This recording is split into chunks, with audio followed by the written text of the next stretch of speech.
அனைவருக்கும் வணக்கம். Welcome to tasty masala. இந்த வீடியோ உங்களுக்கு பிடிச்சிருந்துன்னா சப்ஸ்கிரைப் பண்ணுங்கள், லைக் பண்ணுங்கள், ஷேர் பண்ணுங்கள். உங்களுக்கு எங்களோட ஹோம்மேடு மசாலா ப்ராடக்ட்ஸ் வேணால் டீட்டெயில் டிஸ்கிரிப்ஷன் பாக்ஸில் கொடுக்குறேன், கான்டாக்ட் பண்ணுங்கள். வாங்க வீடியோக்குள்ளே போகலாம். இன்றைக்கி நம்ம பார்க்க போகிற ரெசிபி தட்டை தான். தீபாவளி ஸ்பெஷல் ட்ரெடிஷ்னலான தட்டை ரெசிபி. வாங்க இது எப்படி செய்கிறதுன்னு பார்க்கலாம்.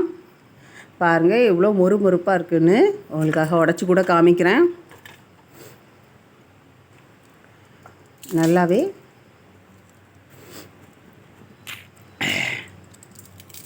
கிறிஸ்பியாக இருக்கும்,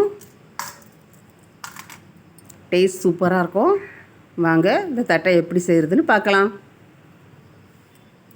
ஃபஸ்ட்டு கொஞ்சமாக கடலைப்பருப்பு எடுத்து ஒரு 2 மணி நேரம் ஃபஸ்ட்டு ஊற வச்சுருங்க. நல்லா அலசிட்டு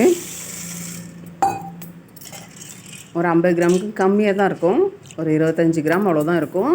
நல்லா அலசிட்டு ஒரு 2 மணி நேரம் நல்லா ஊறட்டும். இப்போ நம்ம அரிசி மாவை லைட்டாக வறுத்து எடுத்துக்கலாம். என்கிட்ட இருக்கிறது ஈர அரிசி மாவு நான் வறுக்கிறேன். நீங்கள் பேக்கெட் மாவு வாங்கினாலும் ஒருக்கா லைட்டாக சூடேற வரைக்கும் வறுத்துக்கோங்க. நல்லா வறுத்துக்கலாம் அரிசியை.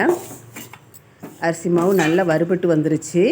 இதை அப்படியே ஒரு பிளேட்டுக்கு கொட்டி ஆற விடலாம். நல்லா சூடாக இருக்குது, பார்த்தாலே தெரியும்.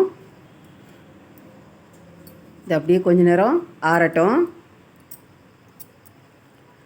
இது கூட என்னென்னது சேர்க்கலான்னு சொல்கிறேன். இது வந்து உளுந்து மாவு. உளுந்து வறுத்து அரைச்சி அதை சளிச்சு வச்சுருக்கேன். என்கிட்ட இருந்துச்சு. நீங்கள் இல்லைனா கொஞ்சமாக எடுத்து வறுத்து லைட்டாக வறுத்து நல்லா அரைச்சிட்டு சளிச்சு சேர்த்துக்கோங்க. இது வறுத்த வேர்க்கடலை, பச்சை வேர்க்கடலை தான் வறுத்து சேர்த்துக்கோங்க. வேர்க்கடலையே கொஞ்சமாக குறப்பாக அரைச்சிக்கலாம் மிக்ஸி ஜாரில். இந்த மாதிரி அரைச்சிட்டு அதுக்கப்புறம் அதில் சேர்த்துக்கலாம். ஒரு பல்ஸ் விடுங்க, அதிலே நைஸ் ஆயிடுது. லைட்டாக அரைச்சா போதும். இப்போ இதில் பூண்டை தட்டி வச்சுருக்கிறேன், கருவேப்பிலை பொடிசாக கட் பண்ணி வச்சுருக்கிறேன், பெருங்காய பொடி, மிளகாத்தூள், உப்பு. பூண்டு நச்சு வச்சுருக்கிறேன், ஒரு 10-15 பல் பூண்டு இருக்கும். அது கூட கருவேப்பிலை, உப்பு, மிளகாப்பொடி, பெருங்காயத்தூள் இவ்வளோத்தையும் அதில் சேர்த்துக்கலாம். அது கூடவே நம்ம ஊற வச்ச கடலைப்பருப்பு தண்ணியை வடித்தாச்சு. 2 மணி நேரம் ஆகிட்டு நான் ஃபஸ்ட்டே ஊற வச்சுட்டேன். அதையும் அது கூட சேர்த்துக்கலாம். இப்போ எல்லாத்தையும் நல்லா கையில் நல்லா விரசி கொடுத்துக்கோங்க.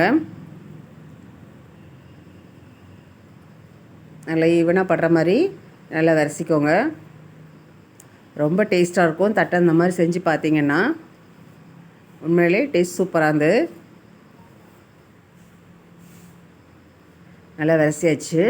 இப்போ நம்ம சமையலுக்கு யூஸ் பண்ணுற ஏதாவது ஒரு எண்ணெய், சன்ஃப்ளவர் ஆயில், கொஞ்சம் ஸ்மெல் இல்லாத மாதிரி, இல்லை தேங்காய் எண்ணெய் பிடிக்கணும், அது கூட சூடு பண்ணிக்கோங்க. வாசம் நல்லா சூடாக்கிட்டு அந்த மாவில் அதை சேர்த்துக்கலாம். இந்த மாதிரி ஒரு 50 மில்லி போதும்.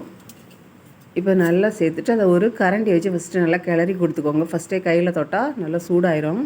அதனால் நல்லா கிளறி கொடுத்துட்டு அதுக்கப்புறமா கையை வச்சு எல்லா மாவுலையும் நல்லா ஈவனாக படுற மாதிரி விரசி கொடுத்துக்கலாம். நல்லா தேய்ச்சி விரசும்போது நல்லா ஈவனாக இருக்கும். எல்லா மாவுலையும் படுற மாதிரி நல்லா விரசிக்கலாம். இந்த அளவுக்கு நல்லா விரசியாச்சு. இப்போ நம்ம கொஞ்சம் கொஞ்சமாக தண்ணி சேர்த்து ஒரு சப்பாத்தி மாவு பதத்துக்கு கொஞ்சம் இலக்கமாக பிசைஞ்சு எடுத்துக்கலாம். நல்லா பிசைஞ்சு எடுத்தாச்சு. பாருங்கள், கையை வச்சு தட்டினாலே தட்டுறதுக்கு நல்லா வரும் தட்டை. இந்த மாதிரி நல்லா பக்குவமாக பிசைஞ்சு எடுத்துக்கோங்க. நம்ம இதில் மஞ்சள் பொடி சேர்க்கல, அதனால தான் உங்களுக்கு கொஞ்சம் வெள்ளையாக இருக்க மாதிரி இருக்கும். மஞ்சள் பொடி தேவைப்பட்டால் சேர்த்துக்கோங்க. ஆனால் இது நல்லா பொரிஞ்சு வரும்போது நல்லா வந்துடும்.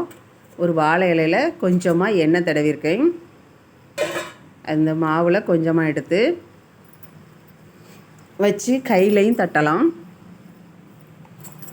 இந்த மாதிரி எல்லா பக்கமும் நல்லா மெல்லிஸாக வர்ற மாதிரி கைகளையும் நல்லா தட்டி கொடுத்துக்கோங்க.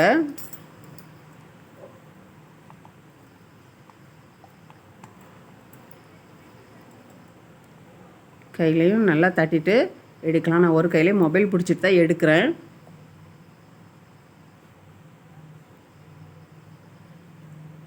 இந்த மாதிரி கைகளாலையும் நல்லா தட்டி எடுக்கலாம். வாழையிலே லைட்டாக தூக்கிட்டு எடுத்தால் இன்னும் ஈஸியாக வந்துடும். இல்லை கைகளை தட்ட சிரமமாக இருக்குது அப்படின்னா நல்லா ஈவனாக தட்டிக்கணும். எந்த இடமும் தூக்கிட்டுன்னு கூட நல்லா மெல்லிசாக தட்டிக்கோங்க. இல்லைன்னா கொஞ்சமாக இந்த மாதிரி உருட்டி வச்சுட்டு மேலே இன்னொரு வாழை இலை வச்சு அதுலேயும் எண்ணெய் தடவி வச்சுக்கோங்க. சைடில் அந்த வாழை இலையை கமத்தி போட்டு மேலே ஒரு டிஃபன் பாக்ஸ் எடுத்து வச்சுக்கோங்க. இந்த மாதிரி ஒரு ப்ரெஸ் கொடுத்தீங்கன்னா அது நல்லா மெல்லிசாக அழகாக வந்துடும். நல்லா ஈவனாகவும் இருக்கும். இதுவும் ஈஸியாக எடுக்கலாம். ஒரு கையில் நான் மொபைல் பிடிச்சிட்டு எடுக்கிறதுனால கஷ்டமாக இருக்குது. லைட்டாக வாழையிலே தூக்கிட்டு நீங்கள் எடுத்திங்கன்னா அழகாக வந்துடும் அது. அந்த எல்லாத்தையும் நம்ம இப்போது இந்த மாதிரி எடுத்து வச்சுட்டு எண்ணெய் சூடாகிட்டுருக்கு.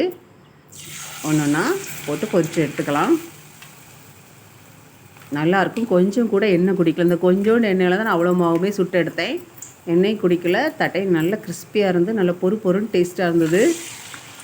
நீங்களும் ட்ரை பண்ணி பாருங்கள். டேஸ்ட்டும் சூப்பராக இருந்தது. வேர்க்கடலை எல்லாம் சேர்த்துருக்கிறதுனால. பெருங்காயப்பொடி அந்த கருவேப்பிலை அதுவும் வாசமும் நல்ல டேஸ்ட்டாக இருந்தது. கண்டிப்பாக ட்ரை பண்ணி பாருங்கள். மெதுவாக திருப்பி போட்டு 2 பக்கமும் நல்லா சலசலப்பாக அடங்கி வர்ற வரைக்கும் வேக வச்சு எடுத்துக்கோங்க.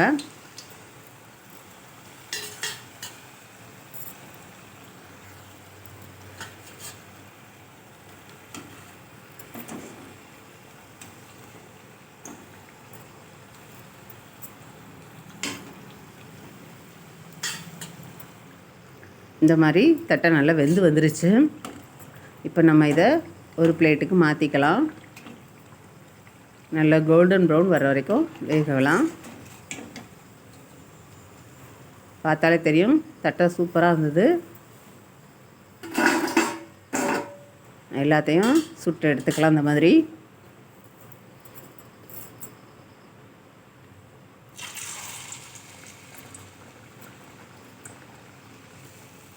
போட்ட உடனே நல்லா உப்பிட்டு மேலே வரும். அதுக்கப்புறம் அடுத்த தட்டையை போட்டுற வேண்டியதான்.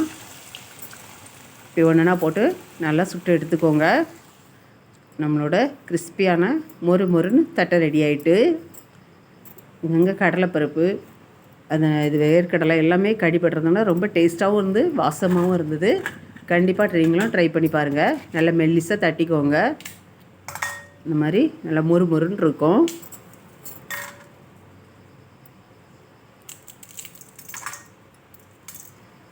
உளுந்து மாவு சேர்த்ததுனால நல்ல வாசமாக இருந்தது. கண்டிப்பாக ட்ரை பண்ணி பாருங்கள்.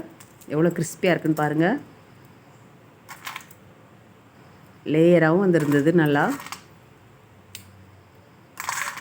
நம்ம கடைகளில் கிடைக்கிறத விட ரொம்பவே டேஸ்ட்டாக இருந்தது. கண்டிப்பாக ட்ரை பண்ணி பாருங்கள். வீடியோ பார்த்த அனைவருக்கும் நன்றி. தேங்க்யூ.